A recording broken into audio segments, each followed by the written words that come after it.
Le 21 octobre, sur le plateau de 28 minutes sur Arte, Pascal Bruckner a accusé Rokhaya Diallo, je cite, d'avoir entraîné la mort des 12 de Charlie et d'avoir armé le bras des tueurs. Lourde accusation sur laquelle, sur le plateau, nul n'est revenu pour un peu aider Rokhaya qui a dû se débrouiller toute seule. Alors, sur quoi repose une accusation aussi grave d'être finalement co-responsable de l'assassinat des 12 de Charlie sur une pétition que Rokhaya Diallo avait signée en 2011 qui venait critiquer la ligne de Charlie Hebdo. Mais c'était une pétition qui était dans le débat. Elle n'appelait pas à des violences contre Charlie Hebdo, ni même à son interdiction. On s'était exprimé un désaccord. Et moi-même, je n'ai pas signé cette pétition, mais moi-même, j'ai fait un article à l'époque qui critiquait la ligne de Charlie Hebdo. Moi-même, je suis Charlie, j'ai été ému comme tout le monde par cette tuerie, c'est-à-dire que je trouvais ça horrible, inadmissible, etc. Mais je ne partageais pas la ligne de Charlie.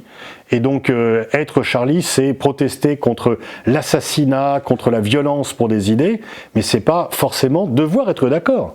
Et on se rappelle de la fameuse phrase de Voltaire, même si elle n'est pas vraiment de lui, « Je ne suis pas d'accord avec vous, mais je mourrai pour vous permettre de défendre vos idées », eh bien là, on a l'impression que c'est l'inverse, c'est que je ne suis pas d'accord avec vous, mais je vous empêcherai d'exprimer vos idées.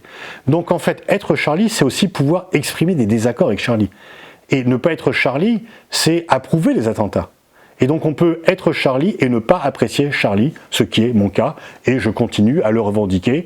Je condamne, je déteste les violences, je pense que Charlie a tous les droits de s'exprimer, tant qu'il ne viole pas la loi de la République, et apparemment il a gagné son procès, donc ce n'était pas le cas, mais on a aussi le droit de ne pas être d'accord avec sa ligne éditoriale. Il faut bien distinguer la critique du passage à la violence, chacun peut être critiqué et personne ne peut être violenté et attaqué, et quelles que soient les positions des uns et des autres, dans le cadre du débat démocratique, aucune violence ne peut être tolérée à l'égard de quiconque, mais toutes les critiques doivent être admises, tant qu'elles, une fois encore, tant qu'elles sont dans le cadre de la République. Bien sûr, c'est Pascal Bruckner, on se rappelle, il a écrit il y a déjà assez longtemps Le sanglot de l'homme blanc, voilà, il remet en cause effectivement les critiques de l'esclavage, du colonialisme.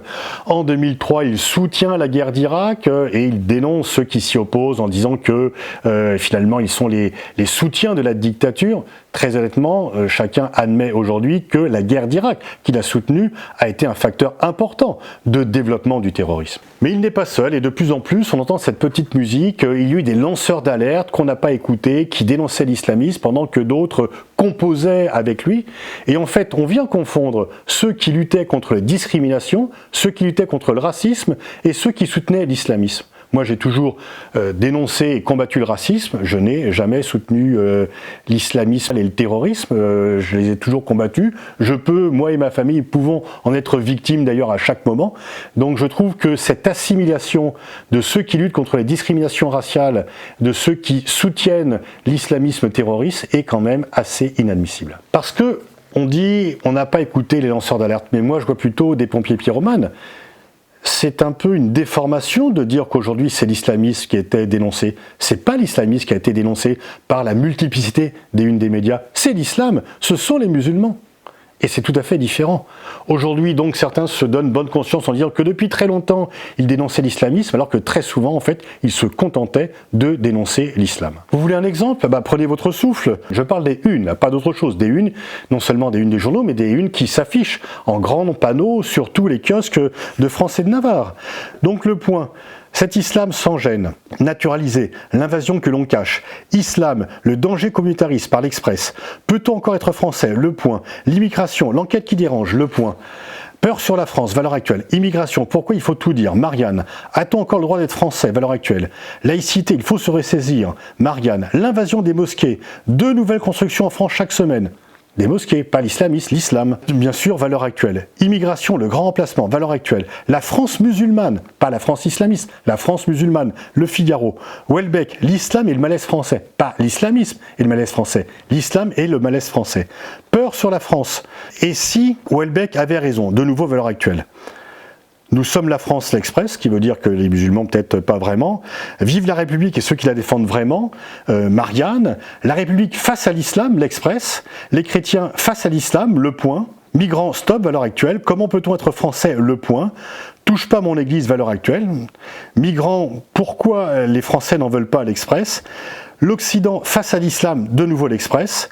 Pauvreté, banlieue, pauvreté, les impostures de la gauche, le point, de nouveau bien sûr. Et puis les intellectuels et l'islam, engagement à haut risque, le Figaro. Et les intellectuels et l'islam, pas les intellectuels et l'islamisme. Donc en fait, très souvent, ce n'est pas l'islamisme qui a été dénoncé et critiqué, c'est l'islam tout court. Et donc il faut arrêter de déformer la réalité en disant que c'est l'islamisme qui avait été critiqué. Et les mêmes qui disent avoir dénoncé l'islamisme alors que très souvent ils ont dénoncé l'islam, ont souvent été muets contre les discriminations dont souffraient les musulmans, contre les agressions dont les musulmans ont été victimes. Encore d'ailleurs récemment, 2 musulmanes ont été attaqués au couteau.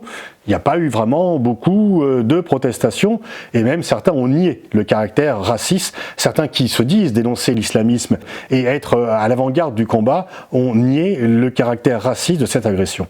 Et en fait, on voit bien que si on veut ne pas nourrir l'islamisme et le radicalisme, il faut aussi lutter contre les discriminations. Il faut aussi lutter contre le racisme anti-musulman parce que c'est ce racisme anti-musulman qui vient également nourrir l'islamisme. Et puis toutes ces polémiques sur le voile qui serait une menace contre la République, les mamans voilées qui participeraient à un complot en accompagnant les sorties scolaires, toutes les études sérieuses, toutes les études universitaires, académiques et Koroskovar, l'un des plus grands universitaires qui travaille sur la question, on a fait un très bon papier récemment, montre qu'il y a 3 types de voiles. Le traditionnel, le fondamentaliste et le personnel. À bannir de l'espace public ou à vouloir bannir de l'espace public le voile personnel, eh bien, on facilite l'éclosion du voile fondamentaliste. Mais en fait, tous ceux qui critiquent le voile ne reposent jamais leur opinion sur des études, mais sur des ressentis. Finalement, on jette les sciences sociales à la poubelle, on ne veut pas travailler sur des choses sérieuses. Faut-il rappeler que Madame Latifa Ibn Ziaten a été